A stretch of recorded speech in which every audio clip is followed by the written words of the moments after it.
Let's have some fun.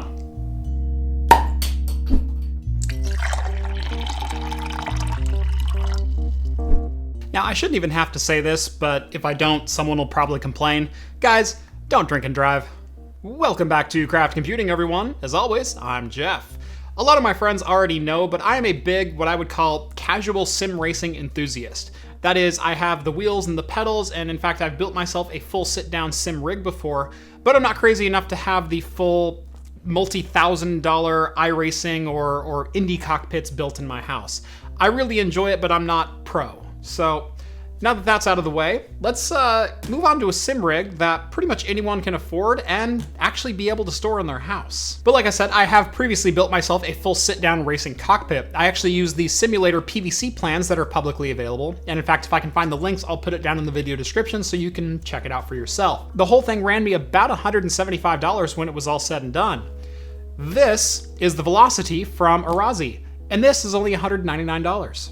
I think this is pronounced Velocity, Velocita, Velocite. I think it's Velocite or Velocity. I'm just gonna call it the Velocity because that's what makes sense to me. Now, most inexpensive sit-down racing cockpits have a couple of really bad features to them. Number one, they're gonna be freestanding, so your pedals, your steering wheel, and your shifter are all on one frame. And the seat that you pull up is on a completely different frame. They're not attached in any way. So as soon as you push really hard on the gas or the brake, the whole thing would just slide out from in front of you. If you did buy a frame that had a racing seat attached, number one, you're looking at a price point of about $350 and up. And number two, where are you gonna store the dang thing? The Velocity is a little bit different. It is a full-fledged racing frame. Unfortunately, it does have a center pole, but we'll get into the ergonomics of this shortly. This actually uses your standard office chair, so that allows me to convert, well, the seat I'm sitting in right now into a full-fledged racing simulator. The fact that the Velocity attaches to just a standard set of office chair legs makes it pretty versatile and means it's not going to take up a lot of space. If you don't want to have this thing together, you can fold it away and put it in the closet. And then when you're ready to race, pop two wheels off your office chair, click it together, and you're ready to go. So let's go ahead and get this thing out of the box, get it assembled, talk about the fit and finish, and then we'll take it for a spin.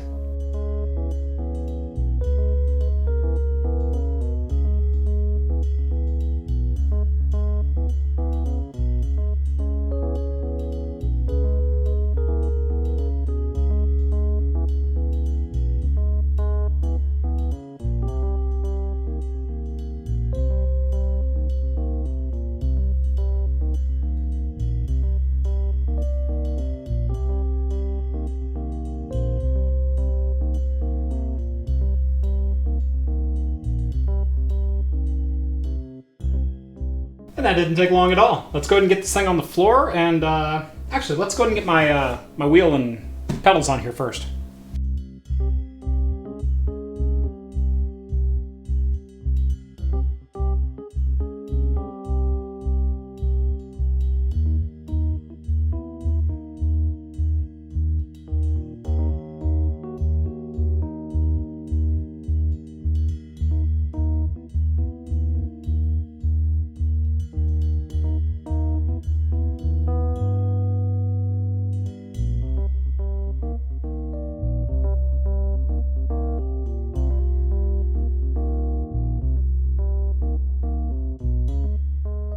All right, let's get this thing on the floor and let's see what she does.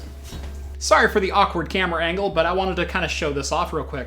The magic of this whole system and what makes this better than a lot of the wheel stands in this price range are actually right here on the front. So this is just a standard office chair wheel peg. Now, what this does is this adjusts in width to whatever the width of your office chair legs are. You take two wheels off of your office chair and you plop it right on it here. That gives you two solid points of attachment from your chair to the whole frame to prevent the whole thing from sliding away.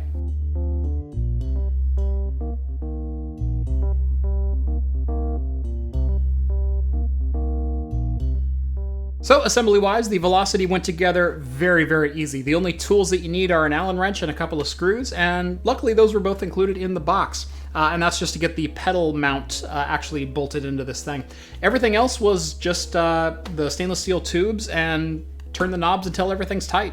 Now the pedal and wheel combo that I'm using today is actually a Logitech G25, and if I'm being honest, they're getting a little bit long in the tooth, but they still work just fine. And the wheel is, I'll say, heavily modified.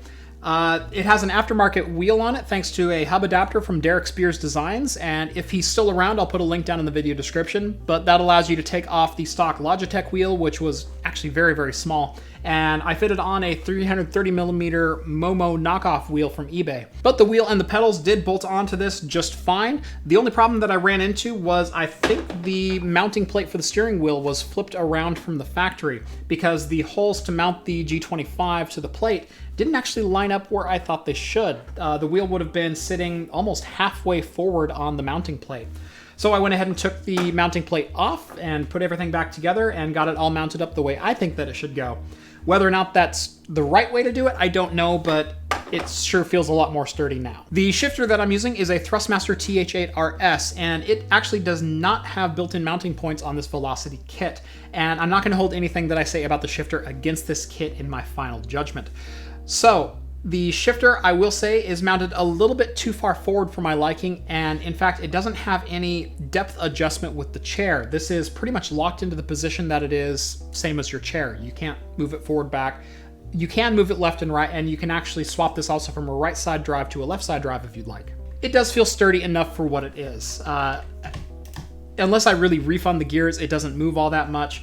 I can see this maybe rotating eventually because there's no guide with this upright bar to keep this in one locked position as far as being perpendicular to you. So I can see maybe over time you needing to tighten that down a little bit, but overall, not a bad design at all. Overall construction on the Velocity, I will say A+. The materials used and the sturdiness and rigidness of the entire kit are fantastic for what it is. Now, there is a little bit of play in the center bar. I can move the wheel left and right, maybe about a ½ inch on the top here. And again, the same kind of thing on the shifter where it does wiggle a little bit. But overall, the kit is very, very solid. And at $199, I have seen kits that were priced 2 to 3 times this that were not this sturdy. So I think that's a pretty good walkthrough and first impressions of the Velocity. Let's go ahead and get a game fired up. I'm gonna go ahead and fire up Project Cars 2, both on my Pancake 2D monitor, as well as we'll play this in VR as well to see if there's any ergonomic differences between the two setups. All right, so at this point I have played this for, I don't know, maybe about 40 minutes or so. Just, number one, getting a feel back for my wheel and pedals, because it's been quite a long time, almost 2 years since I've genuinely sat down and played, so I'm a little bit rusty. But number two, just getting all the fine tuning of getting everything absolutely set and comfortable. And a couple of things that I've noticed since I've been playing this is, I'm not sure if this is going to be a problem for everyone, but the center bar is definitely noticeable when I'm going from the gas pedal over to the brake. I seem to be hitting that bar quite a bit with my mid-calf. And a lot of it's going to depend on how far back you have your wheel. If the wheel is closer to you, you're not going to have as much of an issue with that. If your legs are shorter, I don't know if you'd have less of an issue with that. But for me, it's definitely noticeable. It's definitely something I feel every time I transition from the gas pedal over to the brake pedal. Second thing that I notice is I had mentioned this feels more comfortable than my 350Z. I'm going to take that statement completely back. I've been sitting at the chair for about 40 minutes now, and normally I sit in this chair, and I can sit in this chair for 6 hours at a time. It's not a problem. Because I don't really have any height adjustment in the pedals, I'd like to bring them up further, and it's actually causing a little bit of a pain in my lower back. I might take a look and see if there's a way to raise the pedals up a little bit, because I think that would help. But right now it feels like my hips are kind of bending down at kind of a weird angle to reach the pedals in a comfortable position. Right here, I'm trying to hit the brake, and my calf is hitting that bar. That's what I'm going to blame for that crash. Overall, once I got the bolts torqued down, everything is pretty darn sturdy on this rig. The steering wheel doesn't slide at all, just a little bit of slop from it being a really tall lever. And the pedals don't seem to be sliding at all either. I've been pretty happy with that. Same thing with the gear shift. As makeshift as this gear shift mount is, it doesn't seem to be moving or wobbling or losing center at all on me. So when I play racing games, I really prefer this view right here, which is the cockpit view. You can see the steering wheel, you can see the dashboard. It feels very natural to me to drive in this position. However, because of the design of this rig, if I'm playing on a monitor, I'm sitting quite a bit further back from where my chair would normally be. And because I'm using a steering wheel and my hands are almost 4 feet back from where they would be if those were my hands, I don't seem to be navigating the corners as well as maybe I should. Now, everyone's setup is going to vary on this, and everyone might interpret this a little bit differently. But as far as playing a PC game on your monitor on a desk when you're sitting back in a rig like this, your geometry of how you're observing your car is going to be off. I feel if I was playing this on a TV and the TV was placed at the proper height, this wouldn't be quite as big of an issue. But even on a 43-inch monitor, it feels just a little weird. So as far as my impression of this setup as it exists right here, that is me pulling up my chair in the sim rig to my PC monitor as I normally would use it, I'd give this setup overall a B, as far as the ergonomics, usability, general comfort of the setup. I'm not saying it's the best, and I'm not saying it's bad by any stretch of the imagination. What I'm saying is this is far better than me bolting my steering wheel to my desk or drilling holes through it and having my shifter up in an awkward position and having my pedals slide across the floor. This is by far a better racing and driving position than anything I could possibly do on my desk with my office chair. It is not the best racing position when it comes to facing my monitor on my computer. That's all well and good, but how well does this setup hold up in VR? But what I can tell you, ergonomics-wise, this feels right. And I think my performance on the track so far kind of backs that up. Oh yeah. This is what VR is about. You completely lose that I'm not actually in a race car right now. I know my hands aren't lining up with the hands on the screen. I know the pedals and the legs look off and everything else. But the feeling of doing 120, 140 miles an hour around these corners, it makes you not care about it. Your mind fills in the blanks for you. The rotation on the wheel is different because this is F1 versus a 900-degree wheel. I don't care. I'm not lost at all. Or rather, I am lost, and that's kind of the point. I like it. I like it a lot. Keep it on the track. Keep it on the track. Oh no, oh no, oh no! Ah! Oof. Yeah, really in VR, my only complaint kind of remains that center bar, but it's really kind of a minor complaint. It's not hindering me from hitting the brake. I just notice it every time I go for the brake. But drivability, this thing is absolutely amazing. And the fact that it uses just a standard chair, that it's not going to take up my entire living room or office space. I can put this in the closet when I'm not using it, and honestly not take up a whole heck of a lot of room. That and the adjustability on this is, I think, almost second to none, especially at this price point. The fact that I can move my steering wheel in 4 directions, on 2 different axes. I can move it up or down or forward and back. The same thing with the shifter. I can move it up, down, or left to right, and even switch sides with the shifter. Now again, I wish I could adjust the shifter on 6 axes. Or 3 axes rather. I wish I could push it a little bit further forward if I needed to, or back as were needed. And the pedals you can adjust on multiple axes as well. There's also tilt adjustment on both the steering wheel and on the pedals. So the level of adjustability that you have with this rig, I think is honestly fantastic. So that, aside from being a pretty awesome VR experience, is the Arozzi Velocity. And of course we couldn't leave this video without proving at least one time that I'm an idiot sometimes. So remember how I kept complaining about the shifter not being depth adjustable? Well, I went ahead and wanted to put the Logitech shifter that came with the G25 kit on here just to see if my complaints kind of went away, if it sat in a more natural position. And unfortunately it was kind of jammed up here against my arm with it screwed into the base. And I was about to give some pretty negative points to the shifter arm.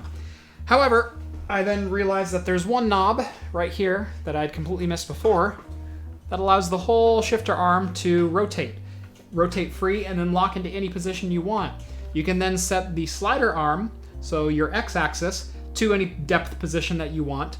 And then you can also set your height of the shifter as well. So this does have 3-axis adjustment. I was completely wrong there. And that takes really my only ergonomic complaint completely out of this thing. I do still stand by that if you plan on using this at a PC, where you're using the monitor that you use every single day on your desk with no further adjustment other than getting this thing set up, I don't think it's going to be the greatest experience for you. I think the monitor is going to be too far away, and especially if you like the cockpit view, it's not going to give you a great sense of geometry within the game. You're not going to be able to make those turns. You're going to feel like you're sitting in the back seat driving rather than in the front seat driving. Once I got into VR, this did take on a different life, though. This is among the best sit-down setups that I've had the privilege of playing in, and it really made me lose myself in the game to another level that I haven't experienced all that often. I do have a couple small ergonomic complaints about this, but I think that's more due to my height at 6'4" than it is the rig itself. I have pretty much every single component on this stretched as far as it will go. And while it's comfortable enough, it's not the most comfortable thing I've ever sat in. But if you're maybe 6 inches shorter than I am, I think it's going to work just fine for you. As far as what chair to use with the Arozzi Velocity, I really recommend more of a gamer-style chair, and I think that's what they were aiming for anyway. Arozzi carries a pretty large number of chairs, including a set of Star Trek chairs that I kind of want to check out one of these days. But they really do recommend kind of a more gaming or racer-inspired chair for the Arozzi Velocity, especially one that has an independently adjustable backrest and one that you can lock the recline function on. In this case, I've got a lever right under here that kicks back, and then the whole seat reclines. If I was trying to race with this doing that, I wouldn't be able to press on the pedals and keep it feeling like I was in a car. I'd feel like I was more driving a boat. With the recline lock and with this, it turns it into a much more traditional car seat type experience. The one thing on this rig I thought I would hate that I ended up not was actually the seat rotation. I expected this to be a little bit of an issue. It turns out it wasn't at all. Because my feet are planted on the pedals, and because I'm giving pretty even pressure on my heels when I'm driving, the seat didn't want to tend to rotate. And if it did, it felt pretty natural. It was only an inch, maybe an inch and a half of rotation at a time, and that didn't detract from the experience at all. So at $199, would I recommend you pick up the Arozzi Velocity? Absolutely. I think it is a phenomenal deal if you have a set of wheel, pedals, and shifter, and you want to take your rig experience to the next level. Would I recommend this kit for the real hardcore sim racing enthusiasts, the iRacing and the Live for Speed and the R-Factor nuts of the world? Probably not, as there's not a lot of modularity that you can add to this without some serious modification. I can't add a button box to this. I can't add an ignition or a handbrake or some of the other features that you guys like to add. This is more geared towards the person who has the Logitech wheel like I do, or the Fanatic wheel, or Club Sport, or anything like that, and they're looking to get the next level of immersement. This is not the most sturdy or the most configurable or the most ergonomic solution on the market, but at $199, it is by far the most affordable with all of these features built in. Plus the fact that it just uses my standard gaming chair that I already bought and invested quite a bit of money into, and when I'm not using the simulator kit, it doesn't take up a whole lot of space. I can actually collapse it down fairly small. It's friendly on your wallet, it's friendly on your square footage, and because of both of those, it's probably going to be a little bit more friendly on your marriage. At $199, this is a fantastic buy. And I think that is going to do it for this one. Let me know what you guys think of the Arozzi Velocity. Can you see yourself picking this up for your sim rig? Let me know down in the comments below. Be sure to like this video and subscribe to Craft Computing if you haven't done so already. Follow me on Twitter at Craft Computing, and if you're interested in financially backing the channel, look me up on Patreon. A minimum donation of $1 gets you access to my exclusive Discord server, where you can chat with myself and the other hosts from Talking Heads throughout the week. As always, thank you guys so much for watching this one, and I will see you in the next video. Cheers, guys.